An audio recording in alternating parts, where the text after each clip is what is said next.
Tofino Urban Farm. Georgina Block and I started the business in 2012, and it started when our kids went to school.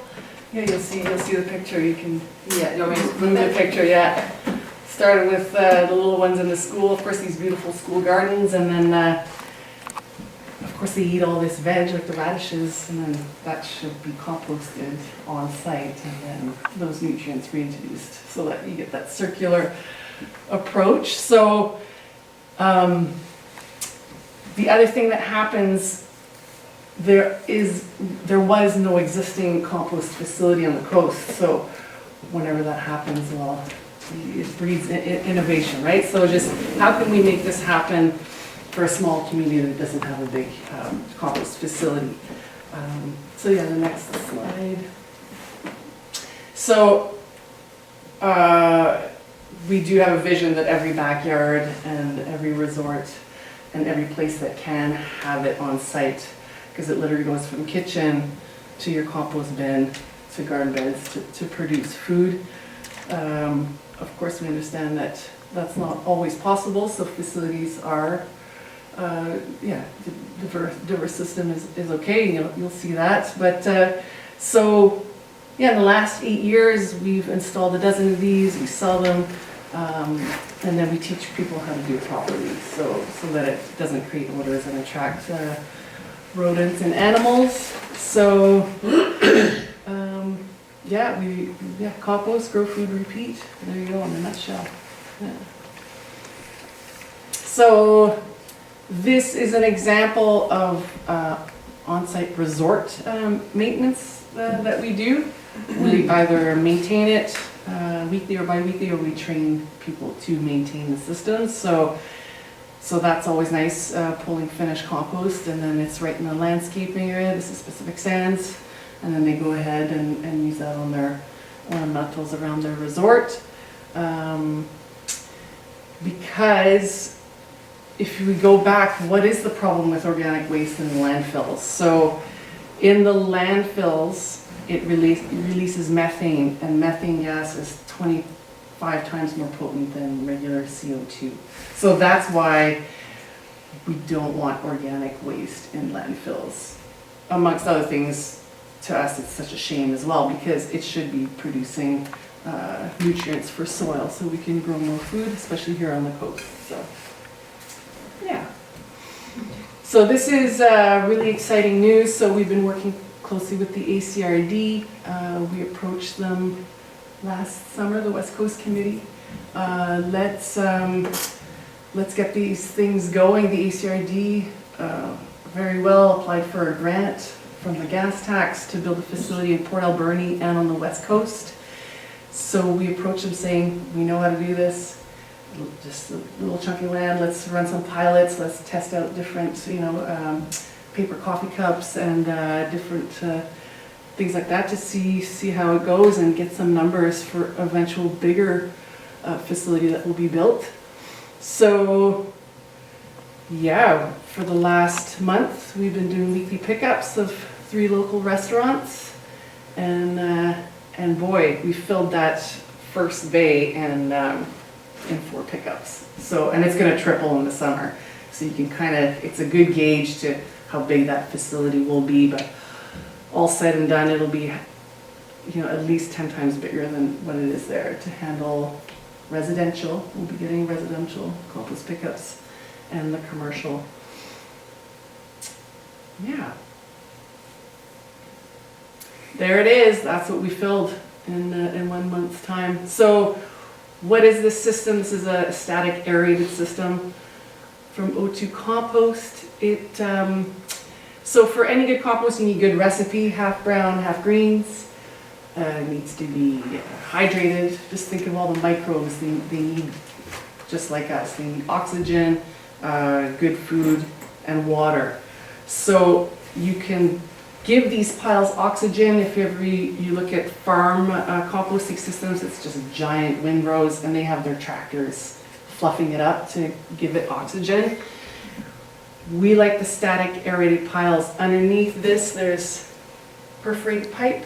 There's a blower on a timer, and it will just fuel fuel those piles with oxygen. So less machinery used. Instead, it's just a little blower that goes off for 30 seconds every 30 minutes. That's it. So we really like that system. And there you go, yeah, half browns, half greens. And the thing with this kind of system is it's twice as fast as if you just had a pile sitting there. So this will take, from this pile in 3 months, we're gonna have nice brown compost for locals to use on their garden beds.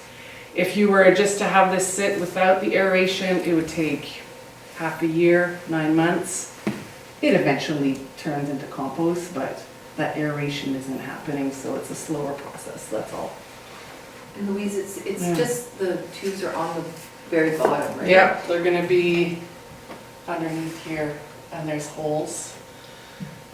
And you wanna cover those pipes with about this much wood chips, just so that when the air does get pumped, it's going up You and don't get it. And Like liquid doesn't fill the holes. yeah, exactly, the wood chips kind of protect it from that. And boy, was this ever steaming. After a week, yeah, on our second processing time, I put the thermometer in it and it was 140 Fahrenheit. And why do you want it hot? Because it kills pathogens, so your compost is good quality, and it kills the weed seeds, so you're not gonna get random little tomato plants growing in your beds. So it's yeah, that heat kills all those kinds of things, so you get a good quality finished product. Do you have to cover it too?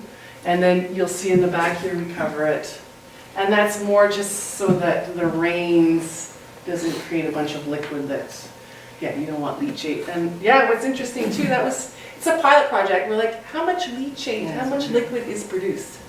Barely anything.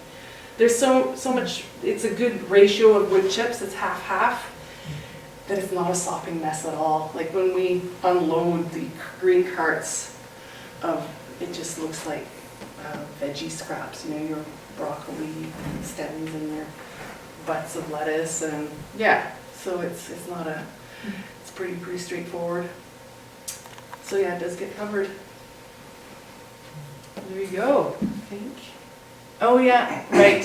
So part of the pilot too is just education. So the do's and don'ts of composting. So yeah, this is what was cranking at 140. You can see it there. We're testing these items now. I think they're okay, but it's nice to have some hard evidence on that. So with this hot system, you can put bones and breads and cooked foods because it's so hot, it just transforms so quickly. Not recommended for your backyard because you don't want it to smell. So to attract animals, but in this big hot composting, it's good. And our facility is inside the landfill, so it's surrounded by the bear-proof fence. So, but even still, it smells good to me. And then not for composting is just your typical plastics, fruit stickers. Take them off before you throw them in. All the rubber bands and twist ties, we don't want that. Here's a picture of the compostable plastic bags. We don't want that. Yeah, no oils, fats, and even those lids that say that it's compostable, it really needs those really, really expensive compost systems to really break down. So when you're not recommended for your hot aerated systems. With your, when you say oils and things, but it's okay to do like table scraps. Table scraps are absolutely Even fine. if they're It's like more fried just, oil. yeah, the cooking oil or the big things of bacon fat. No, we don't want that. So, What was the red thing? What's the red thing? oh yeah, let's go back to the red thing. On the right hand side? The knot. The red thing underneath. Oh yeah, It's like what a is can. that? I think it's a plastic piece. Yeah.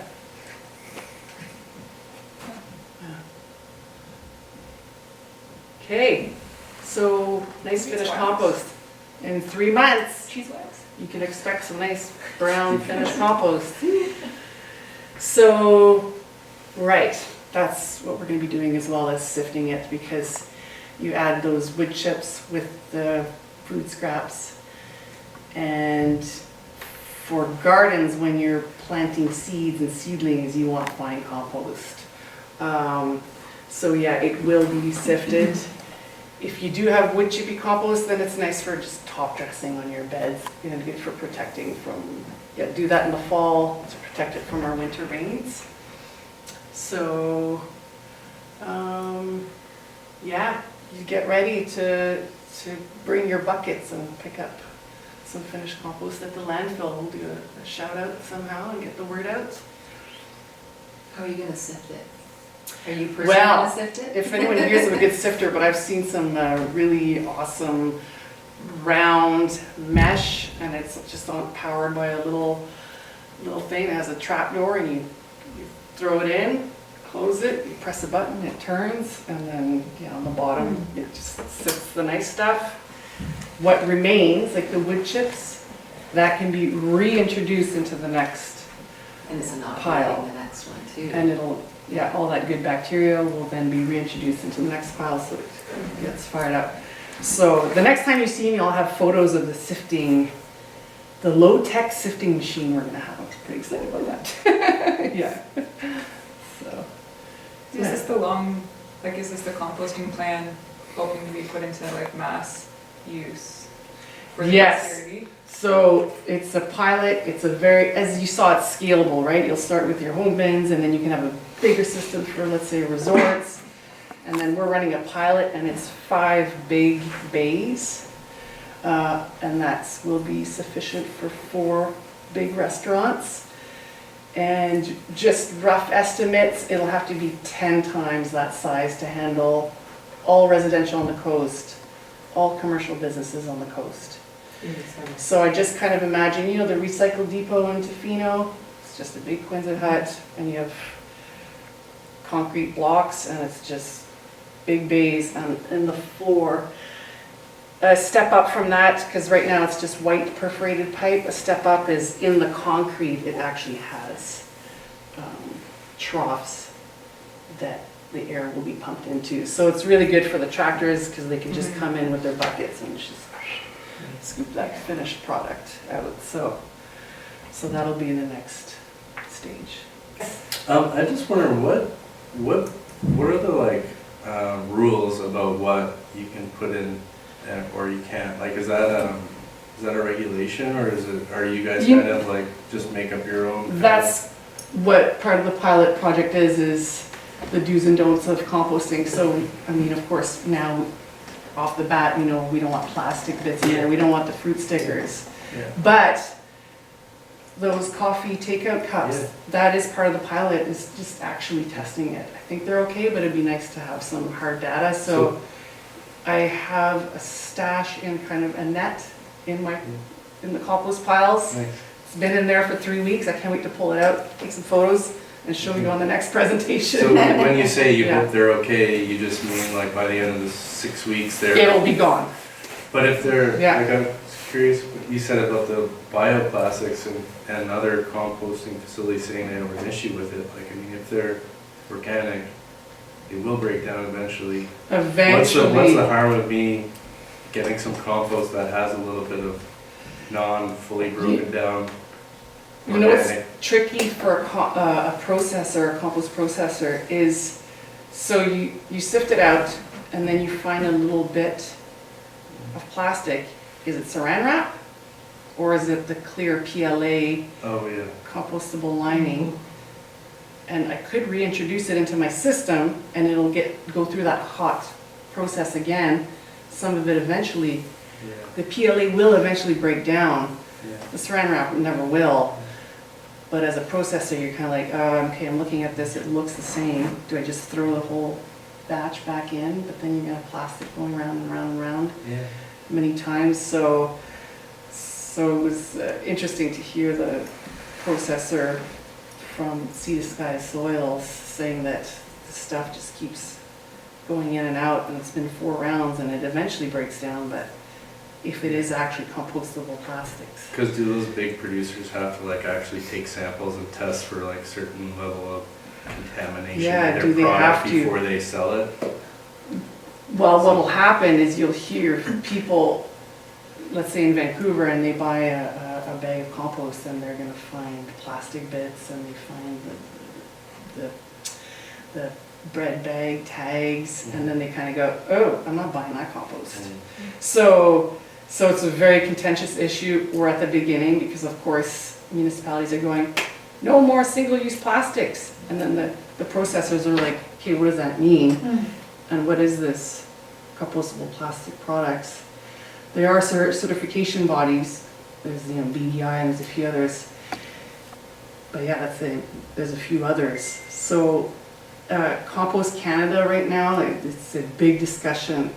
Like, do you force processors to take these new compostable products when on their end in their facilities, it's a headache, it's extra work, like who's gonna pay for that?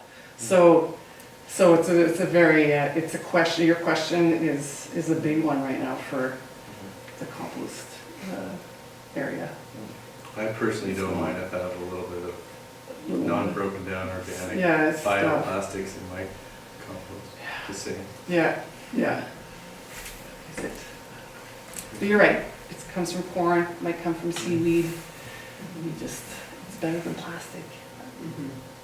Big topic. But weren't you also mentioning about additives that are put in to make it softer? And that's the gray area, the thing that makes it stretchy is these additives, and the industry doesn't have to disclose what those additives are that make it stretchy. Right.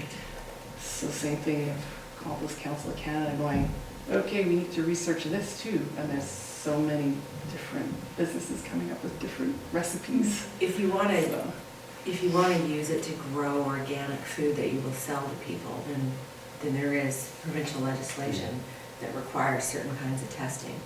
It would be very, very difficult to do that, is my best guess. Well, not necessarily. It's just you have to. It's just it has to be finished really well and then tested. To your point, yes, it needs to be tested, and it's tested for pathogens and it's tested for chemicals and things like that.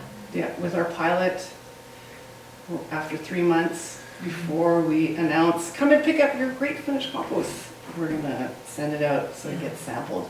So I should purposely, a lining of it inside of a coffee cup, like put that in the sample and go get it tested and see what those labs will say about. Well, and not to be too gross, product. but there's issues like dog feces and things that people will sometimes put into green bins, and like that's something that's really, really important because now you're introducing mammalian. First and foremost, you should just be moving away from any types of plastics and using glass and tin that we know are long-term and sustainable. If we really have to, then make sure it goes through certification bodies. Like in municipalities where they have the high heat thing and they're do those accept dog poop? They accept baby diapers? Yeah, they can, the So ones they that are, accept dog and again, it's waste tested too. and then classified as to what Yeah. kind of amendment or soil it is, and then you may or may not be able, well, you wouldn't be able to use it for organic food growing, but you could use it For ornamentals. and you could use it for just regular food growing. It'd be hard It's to- entirely safe. Hard to educate people about what our green bins will be versus like Well, what that's they're used to. Partly what Louise Yeah. is doing, I guess. Part of the PILE project, testing things. Yeah. I think there's a lot of leeway. It seems like yesterday in the chicken talk, she was talking about just throwing chicken carcasses into her compost. And that the feathers were very beneficial. Yeah, lots of The nitrogen and beaks and feathers. Yeah. So, Does she use it at her home? Bones are high she uses calcium. it in her own operation, but she's selling the products. That's from what it. Yeah. soil is made of, everything, dying animals Yeah. and bugs. Well, she's not selling her veggies though, she's just selling the egg, she's a egg Yeah, and meat farmer. So those, when she was composting that chicken, she's putting it back into her own garden for her own food. They're not So, selling it. not right? selling it, no. Yeah, which she No. wouldn't Yeah, be allowed to do. probably not, no. In our hot composting system, we take bones, and I have seen what was a chicken bone, and I just went like this, and it fell apart. And all that calcium and all those, it's so good for growing plants, so. You had a question? Yeah, just about the packaging stuff, because Right. obviously that's something that I'm paying so much attention to Mhm. right now. Trying to figure out what makes the most sense. So two sides to that question is, one, is that perhaps you can let me know what type of takeout containers end up Mhm. working, because that's something. Yep, we're working with Surfrider, Yeah. giving it a to- list. To stay on Yeah. that path. Awesome. And then the second half of it would be, like things like the K-Pasa chip bags and a lot of the or the level trade coffee bags, right, when you cut the metal out. Or a lot of like chocolate producers are now doing things in like a compostable plastic instead of plastic. So they're, they advertise it as these are like better alternatives, or you can have compost as packaging. In the city. Yeah, and that's what I'm wondering is like, how realistic is it for something to be on my shelf, Yeah. shelf down the line? If it doesn't even get composted. Yeah, and I know like when I talk And to it could be Robin. recycled instead, if it was the old school. Yeah, and when I talked to Robin at the recycling facility, she loses her mind about the amount of like brown paper, like those K-Pasa bags that come Yeah. through, people thinking that they're recyclable or that but she's like, they just go to the landfill right now. Will they go to the landfill in when this starts, or? If they're That compostable, they is gonna be part of the pilot. Yeah. is Sticking a K-Pasa right in the middle and just Yeah. bag and just see what happens. Is it not Collect data. plastic lined though, or is it? Well, it's is this it a bioplastic line. Oh, So- it is. I mean, I could be, It's corn. this is really interesting, because to me, it's like, you either have something that is made of something we don't really like real plastic, Yeah. that is Fuel-based. recyclable, Yes. let's recycle it. Yeah, Or you have something that's entirely natural and compostable, that can be composted, but we've filled in this, like in our heads, it feels like we filled in this gap between we want the convenience of being able to dispose it, but we don't want the guilt of it being yeah. made of the wrong thing, and so, I don't know. And if the packaging is 100% recyclable or has been recycled, arguably it's Maybe it's just as good, circular, or, yeah. like looping, right? So it could be the more viable alternative. That's what seems to be, those questions are coming up. Yeah. Like, should they just stay as something that goes into a recycle depot where if there's a facility, giant facility, Yeah. and BC is on top of it, this in North America, they recycle For certain things, yeah. for certain things, and so there's a giant, they've put so much money into these facilities to automatically sift and divert, and so that's in place, so let's just keep it that way. And then, yeah, the gray zone of compostable plastics is that there's, the processing on the other end isn't ready, and Yeah. should they ever be? And I think a good thing to think about for you, maybe when you're like looking at packaging, is that, I mean, compostable plastics don't necessarily need to be composted and used in gardens. Like, even if they do go to the landfill, that's Yeah. better than, a lot better than a regular plastic in the landfill. Yeah, but if it was like, well, it's still giving off the methane, but if it was recyclable, like truly recyclable, then it's being diverted and reused. Yeah. Yeah. And it's tough. But even It's if tough. even if it does go to the landfill, I mean, it's going to break down, it's not gonna Yeah. produce It's like. questionable whether it would though. We- They're totally anaerobic underneath the landfill. Yeah. When I went to Yeah. the Yeah, compostable that's plastics true. workshop,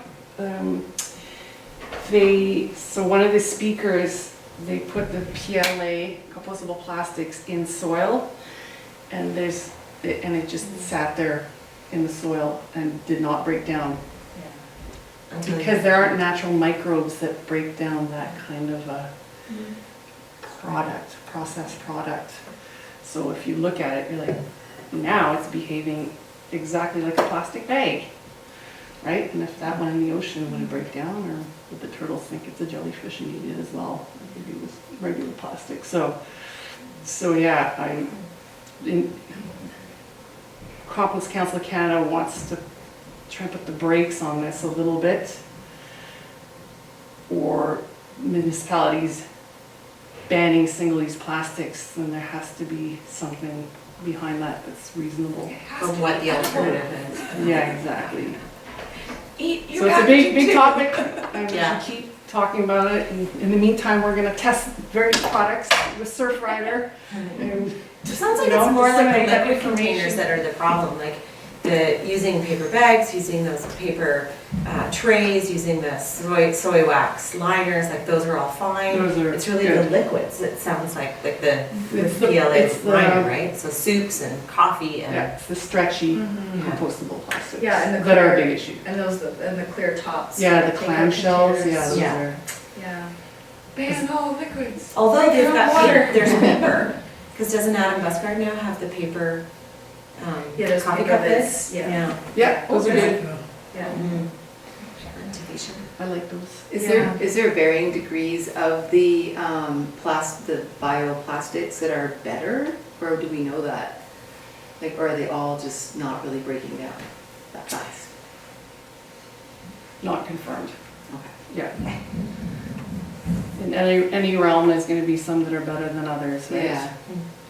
Because then it would be neat as consumers and as, you know, Amarita opening her shop is, what can I choose that would be the better option Mm-hmm. of the least options that are out there? What's the least Products evil? out there. And sometimes, and it's frustrating because like right now as I look through, I'm like, actually the better choice would be to buy like a recycled plastic packaging for coffee beans.